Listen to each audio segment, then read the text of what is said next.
আসসালামু আলাইকুম, welcome back. Mu latest ভিডিওর পক্ষ থেকে সবাইকে স্বাগতম।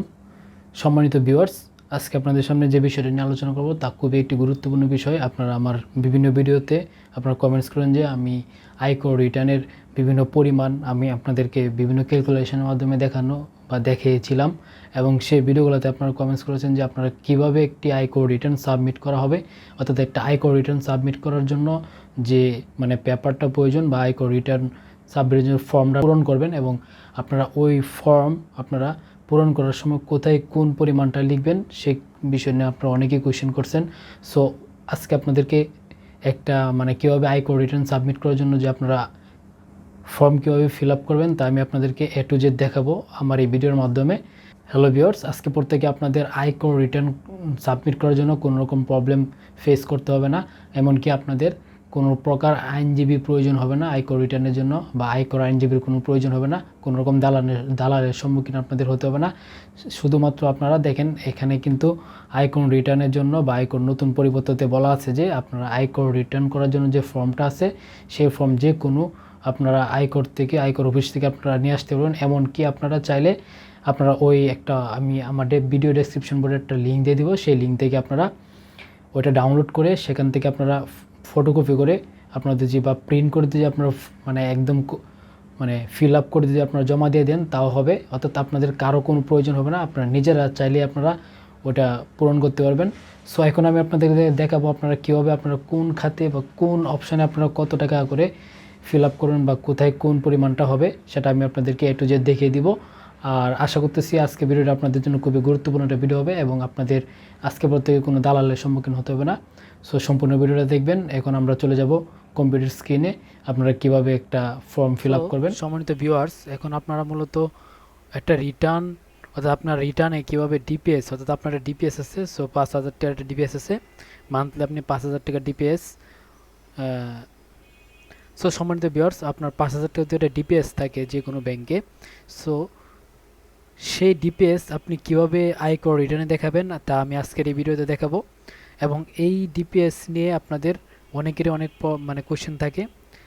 তাছাড়া হচ্ছে আপনারা এই ডিপিএস এর জন্য আয়কর রিটার্ন সাবমিটের জন্য বা আয়কর রিটার্নের যে ফর্ম আছে ফিল আপ করার জন্য আপনারা বিভিন্ন ধরনের আইনজীবীর সম্মুখীন হন। সো আয়কর আইনজীবীর কোনো প্রয়োজন নেই। আজকে পর থেকে আপনারা কোন ডিপিএসে, ঠিক আছে, কোনটা আপনারা ফিল আপ করবেন তা এখানে আমি দেখিয়ে দিব। যেমন দেখেন, এখানে অলরেডি আপনাদের জন্য একটা আয়কর রিটার্নের জন্য যে আয়কর রিটার্ন যে পেপারটা আছে সেই পেপারটা এখানে আপনাদের জন্য ডাউনলোড করে রাখছি। সো আপনারা চাইলে এখান থেকে আমি এখানে লিঙ্ক দিয়ে দিব, সেখান থেকে আপনারা এখানে পুরোপুরি ফিল আপ করে আপনারা জমা দিতে পারবেন।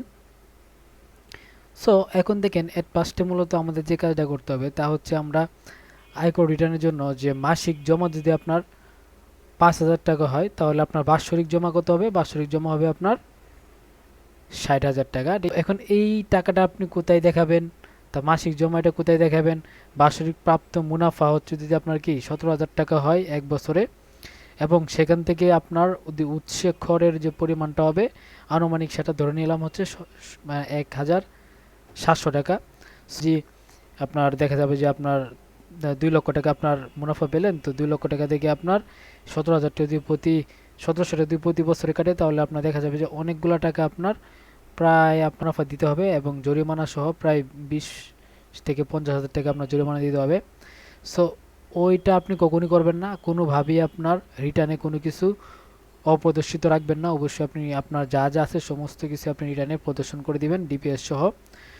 সো এখন দেখেন, আপনার এই টাকাটা আপনি কোথায় কোন ফর্মে কোন জায়গায় যেয়ে লিখবেন, বা আপনি কোথায় কোন ফর্মে আপনি এটা আপনার ডিপিএসে আপনি শো করবেন তা এখানে দেখাবো আমি।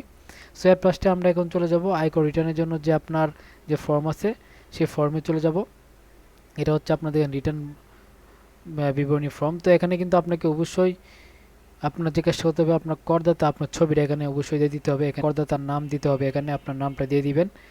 আপনার এছাড়া আজকে এত ডিটেলস আমি এই ভিডিওতে আপনি ডিটেলস দেখাবো না, এগুলো আমি আপনার অলরেডি আমি একটা ভিডিও বানিয়ে রাখছি। সো কীভাবে আপনি টোটাল আয়কর রিটার্ন সাবমিট করবেন সেই ভিডিওটা আমি ডেসক্রিপশন বোর্ডে দিয়ে দেবো, সেখান থেকে দেখে নেবেন। তো আমি আপনাদেরকে মূলত একটা ডিপিএস এর জন্য আপনারা কোথায় কোন ফর্মটা ফিল আপ করবেন তা আমি এখানে দেখাবো। করদাতার নাম দিতে হবে, এখানে আপনার নামটা দিয়ে দিবেন। আপনার এছাড়া আজকে এত ডিটেলস আমি এই ভিডিওতে আমি ডিটেলস দেখাবো না, এগুলো আমি আপনার অলরেডি আমি একটা ভিডিও বানিয়ে রাখছি। সো কীভাবে আপনি টোটাল আয়কর রিটার্ন সাবমিট করবেন সেই ভিডিওটা আমি ডেসক্রিপশন বোর্ডে দিয়ে দেবো, সেখান থেকে দেখে নেবেন। তো আমি আপনাদেরকে মূলত একটা ডিপিএস এর জন্য আপনারা কোথায় কোন ফর্মটা মানে ফিল আপ করবেন তা আমি এখানে দেখাবো। বাৎসরিক জমা হচ্ছে কত, আমাদের বার্ষিক জমা হচ্ছে 60,000 টাকা। সো যদি আপনি মাসিক যদি 5,000 টাকা করে যদি জমা দেন তাহলে আপনার আসবে 60,000 টাকা। সো আপনি এখন আপনার এই ফর্মে আপনি কত টাকা লিখবেন, ঠিক আছে, এই ফর্মের আপনার এই যে তফসিল নাম্বার 3, এই 60,000 টাকা আপনি কোথায় লিখবেন, তফসিল নাম্বার আপনার যে রিটার্নের যে ফর্ম আছে সেই ফর্মের তফসিল নাম্বার 3-এ বিনিয়োগজনিত কর রেয়াত এখানে আসবেন। আর এই প্রসঙ্গে আপনাদের একটা কথা বলে রাখি যে কর রেয়াতটা মূলত কিন্তু আপনার প্রতি বছরের জন্য, প্রতি বছরে আপনি এই রেয়াতটা পাবেন এবং বছর মানে একদম আপনার যখন ডিপোজিট শেষ হয়ে যাবে তখন কিন্তু আপনি আর এই রেয়াতটা পাবেন না বা আবেদন করতে পারবেন না। সো এটার জন্য আপনাকে প্রতি বছরেই আপনি যদি ডিপিএস এর যে আপনার রিটার্নটা আছে যদি সাবমিট করে দেন তাহলে কিন্তু আপনার এই রেয়াতের জন্য আপনি আবেদন করতে পারবেন। সো এখানে কিন্তু আপনাকে কি করতে হবে, আপনার ওই টাকাটা অবশ্যই আপনার দেখেন এখানে ডিপোজিট পেনশন স্কিমে প্রদত্ত চাঁদা, ঠিক আছে, এই জায়গায় অর্থাৎ 7 নম্বরে।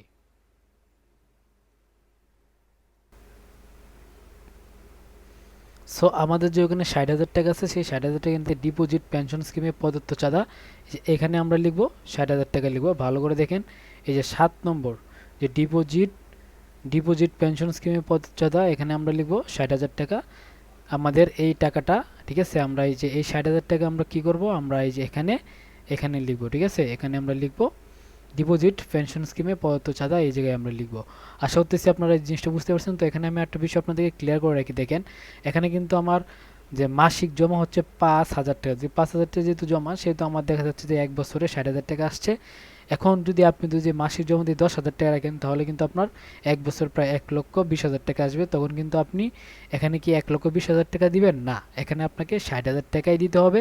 আর যদি আপনি এখানে যদি মাসিক যদি আপনার 3,000 টাকা যদি আসে বা 3,000 টাকা যদি আপনি জমা রাখেন তাহলে বছর শেষে আপনাকে এখানে 3 বারং কত 36, অর্থাৎ 36,000 টাকা আপনাকে এখানে জমা রাখতে হবে বা এখানে আপনার লিখতে হবে, ঠিক আছে। এই জায়গায় আপনার এই জায়গায় 36,000 টাকা এখানে আপনার এই জায়গায় রিটার্নের ক্ষেত্রে জমা দিতে হবে। তো তবে কেন আমাদের মূলত এই কাজটা করতে হবে, কারণ আমাদের এখানে একদম লিমিট করে দেওয়া আছে বা আমাদের রিটার্ন কর্তৃক লিমিট করা আছে, এখানে সর্বোচ্চ 60,000 টাকা আমরা লিখতে পারবো। সো এখানে যদি আপনি এর চেয়ে বেশি লিখেন তাহলে কিন্তু আপনার রিটার্ন পেপারটা আপনার অডিটে পড়ে যাবে এবং আপনার রিটার্ন পেপারটা বাতিল হয়ে যাবে। তারপর হচ্ছে দেখেন আমাদের এখানে যে বাৎসরিক প্রাপ্ত মুনাফা, ঠিক আছে, এটা কিন্তু আমাদের প্রায় 17,000 টাকা। তো এখানে উৎস করের যে পরিমাণ তা হচ্ছে কত 1,700 টাকার মতো প্রায়। সো এটা আমরা এখন কোন মানে কোন পৃষ্ঠায় দেখাবো আমাদের আয়কর রিটার্নের। সো একটা আমরা চলে যাব আমাদের যে আয়কর রিটার্নের যে পেপার আছে সে বা ফর্মে আমরা কোন অংশে দেখাবো সেটা এখন আমি আপনাদেরকে দেখাবো। সো এই টাকাটা আপনাকে বা এই যে আপনার মুনাফার পরিমাণটা আপনাকে দেখাতে হবে যে আপনার আয়কর রিটার্নের আপনার অংশ নম্বর 2 করদাতা আয় ও দায়ের বিবরণী, ঠিক আছে, এখানে আপনার প্রদর্শন করতে এবং কত তারিখে আপনি আপনার এই করদাতা বা এই সমাপ্তটা করবেন সেই তারিখটা আপনাকে এখানে দিয়ে দিতে হবে। তারপর হচ্ছে দেখেন এখানে আপনার যে কাজটা করতে হবে তা হচ্ছে 9 নম্বর অপশনে চলে যেতে হবে। 9 নম্বর যে অন্যান্য উৎস হতে আয় ধারা 33 অনুযায়ী, ঠিক আছে, ধারা 33 অনুযায়ী যে আপনার মানে অন্যান্য উৎস হতে আয় এখানে আপনাকে দেখাতে হবে আপনার যে মুনাফাটা, আপনার মুনাফা কত, এখানে যে 17,000 টাকা আসে 1 বছরে সেই 17,000 টাকা আপনাকে এখানে প্রদর্শন করতে হবে। আশা করতেছি আপনারা এই বিষয়টা বুঝতে পেরেছেন, ঠিক আছে। এখানে আমরা দেখেন আবার দেখাচ্ছি 9 নম্বরে আপনাকে এসে এখানে আপনাকে 17,000 টাকা লিখতে হবে, ঠিক আছে। আশা করতেছি আপনারা এই বিষয়টা বুঝতে পেরেছেন যে আপনার এই পরিমাণটা বা আপনার বার্ষিক প্রাপ্ত মুনাফাটা আপনারা কোথায় লিখবেন সেটা বুঝতে পেরেছেন। এখন হচ্ছে নির্ধারিত তারিখে মোট স্থিতি, ঠিক আছে। এই নির্ধারিত তারিখ হচ্ছে আপনারা যেখানে 17,000 টাকা যে আপনার যে বাৎসরিক মুনাফা আসছে, এখন কি আপনি 17,000 টাকা এখানে সম্পূর্ণ লিখবেন? সো আপনি যদি আপনার মানে বাৎসরিক যে মুনাফাটা সেটা যদি আপনি আপনার যে ডিপিএস যত বছরের জন্য আপনি করবেন তত বছর পরে যখন ডিপিএস ভেঙে ফেলবেন তখন যদি আপনি রিটার্ন সাবমিট করেন তখন কিন্তু আপনার পুরা 17 সাথে গুণ করে আপনার যদি 3 বছর করেন 3 17 যে গুণ 3 দিয়ে 17 দিয়ে গুণ করলে যত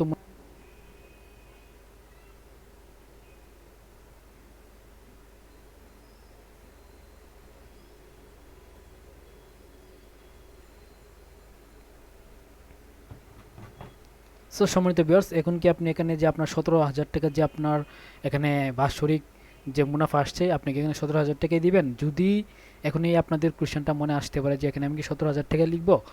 এখন কথা হচ্ছে, যদি মানে বাৎসরিক যে আপনার মুনাফা, সেই মুনাফাটা যদি আপনি আপনার ডিপিএস ভেঙে ফেলা, যদি আপনার ডিপিএস যদি 3 বছরের থাকে, ঠিক আছে, তো 3 বছর পরে দেখা যাবে যে হচ্ছে আপনার 17,000 টাকা করে মুনাফা আসলে আপনার টোটাল মুনাফা আসবে কত? 51,000 টাকা।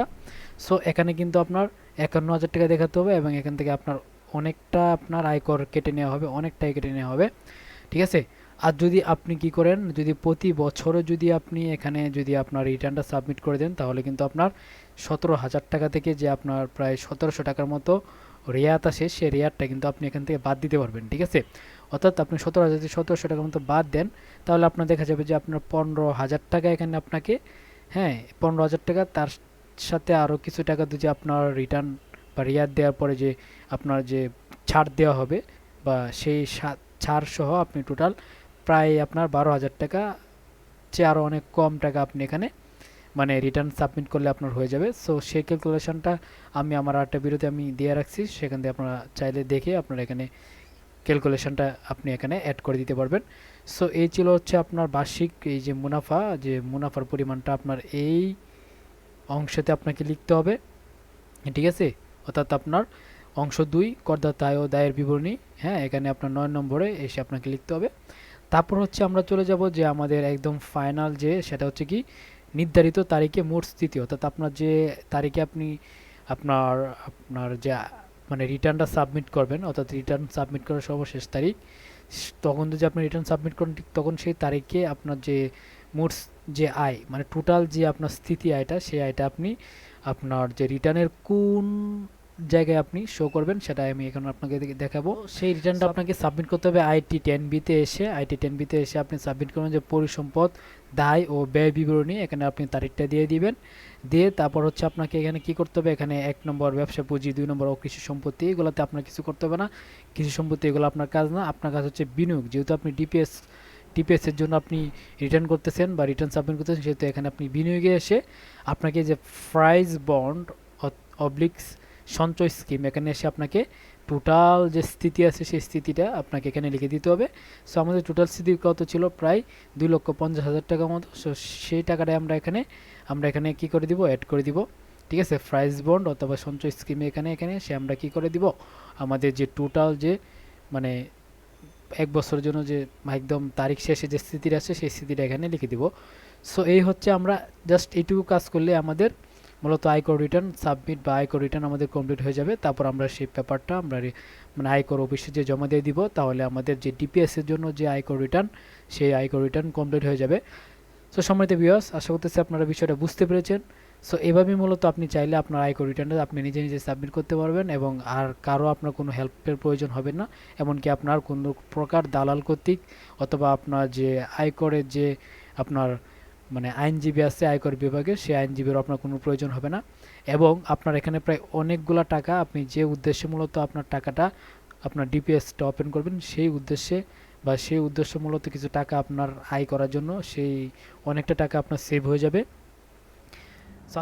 তো সম্মানিত ভিউয়ার্স, আজকে ছিল আপনাদের জন্য এই পর্যন্তই। যদি আপনাদের ভিডিও ভালো লাগে অবশ্যই চ্যানেল সাবস্ক্রাইব করে দিবেন এবং যারা ফেসবুকে ভিডিও দেখতেছেন তারা অবশ্যই পেজটা ফলো করে দিবেন। পরবর্তীতে সবার আগে এই আয়কর বা বিভিন্ন ধরনের ব্যাংকিং বিষয়ে সবার আগে জানার জন্য তো সাথে থাকবেন এবং সাপোর্ট করতে থাকবেন MU লেটেস্ট ভিডিওকে। আসসালামু আলাইকুম রহমতুল্লাহি ওয়া বারাকাতুহু।